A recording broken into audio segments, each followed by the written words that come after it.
কাঁকরোলের এই রেসিপিটা দুর্দান্ত স্বাদের একটা রেসিপি। গরম ভাত সামান্য একটু লবণ ছিটিয়ে মেখে নিয়ে পাশে 2 পিস কাঁকরোল ভাজা, আর কিচ্ছু লাগবে না। পরাণ ভরে তৃপ্তি সহকারে ভাত খেয়ে উঠে যেতে পারবেন।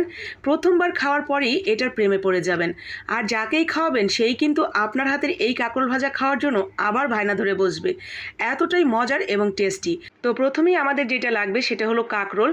একদম ফ্রেশ দেখে কিছু কাঁকরোল নেবেন, আপনি যতটুকু ভাজা করতে চান সেই অনুসারে। একটা কাঁকরোল থেকে 2টা ভাজা হবে। তো আপনার পরিবারের সদস্য সংখ্যা অনুযায়ী বা কে কতটা পিস খেতে চান সেই অনুসারে কাঁকরোল নিয়ে মাঝখান থেকে কেটে নিতে হবে। কাটার আগে কাঁকরোলের গায়ে যে কাটার মতো থাকে একটু, তো সেই কাটার মতো যে উপরের দিকে, তো সেগুলো আমরা একটু সামান্য চেঁচে সমান করে নিয়েছি। কাঁকরোল কিন্তু বিন্দু পরিমাণও ফেলেনি, জাস্ট কাটাগুলো সামান্য একটু এই পিলার দিয়ে ছিলে নিয়েছি। এরপরে মাঝখান থেকে 2 ফালি করে নিয়ে ভেতরের যে বীজের অংশগুলো সেগুলো একটা চামচ দিয়ে ঠিক দেখেন আমি কিভাবে বের করছি।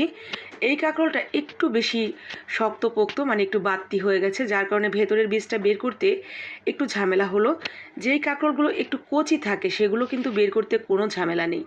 তো ঠিক এইভাবে বের করে নেওয়ার পর এখন এই বীজগুলো কি করব, ফেলে দিব? আরে না রে বাপু, একদমই না। কাঁকরোলের এই মাঝখানের যে বীজের অংশ, এটাতে প্রচুর পরিমাণে ভিটামিন এবং মিনারেলসে ভরপুর। তো এটা তো কোনোভাবেই ফেলবো না, আর এটা খেতেও দুর্দান্ত লাগে। তো আমরা কি করব, এই ভেতরের শ্বাসটুকু বেটে নেব, একদম মিহি করে বেটে নেব। আর কাঁকরোলের ভেতরের যে বীজগুলো থাকে সেগুলো কিন্তু একদম নরম থাকে, একদমই শক্ত না, তাই বাটতে কোনো ঝামেলা নেই। জাস্ট একটা বাটা দিলেই দেখবেন মিহি হয়ে গেছে। এর সাথে আমি আরও যা দিচ্ছি, এখানে কয়েকটা ছোট ছোট চিংড়ি মাছ, কাঁচামরিচ ঝাল অনুসারে, আর দিয়েছি 2টা পেঁয়াজ। তো অল্প একটু চিংড়ি মাছ দিলে এর স্বাদ যে কী লেভেলের হবে সেটা তো অবশ্যই বুঝতে পারছেন, কারণ যে কোনো কিছুতেই চিংড়ি যোগ করলে সেটার স্বাদ কিন্তু দ্বিগুণ হয়ে যায়। আর কাঁকরোলের সাথে চিংড়ি মাছটা খুব সুন্দর যায়। তো অল্প কয়েকটা চিংড়ি মাছ দিয়ে সুন্দর করে আমি বেটে নিলাম কাঁচামরিচ পেঁয়াজ দিয়ে। বাটা হয়ে গেছে, তুলে নিচ্ছি একটা প্লেটে। এরপরে এখানে আমি যেটা দিয়েছি সেটা হলো একটু মুসুরির ডাল বাটা। মুসুরির ডালটা আমার আগে থেকেই বেটে রাখা ফ্রিজে ছিল, তো এই জন্য আজকে আর নতুন করে বাটিনি, সেই মুসুরির ডাল বাটা দিয়ে দিয়েছি। এর সাথে স্বাদ মতো লবণ, হলুদের গুঁড়া, মরিচের গুঁড়া, সামান্য একটু ধনিয়ার গুঁড়া। এর সাথে কোনোভাবেই জিরার গুঁড়া দিবেন না, তাহলে ওই যে চিংড়ি মাছটা দিলাম সেটার টেস্ট কিন্তু পাবেন না। জিরার ঘ্রাণে চিংড়ির ঘ্রাণটা একেবারে কমে যাবে। তো সুন্দর করে মেখে নিয়েছি। এরপরে আমরা যে কাঁকরোলগুলো প্রথমেই রেডি করে রেখেছিলাম, জাস্ট একটু লবণ ছিটিয়ে নিয়ে আমরা দিয়ে দিব সেই পুরগুলো।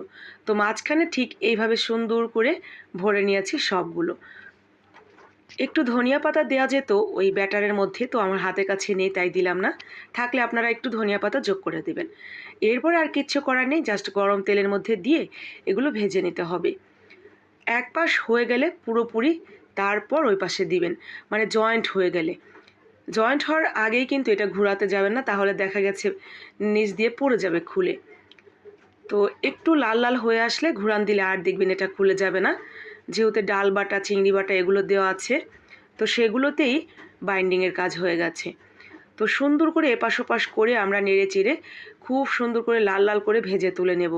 এত সুন্দর একটা স্মেল আসছে না, যদি ফেসবুকে ঘ্রাণ শোনানো যেত তাহলে হয়তো আপনারা বুঝতে পারতেন যে আসলে এটা কতটা সুন্দর একটা ঘ্রাণ আর খেতে কি ভালো লাগবে।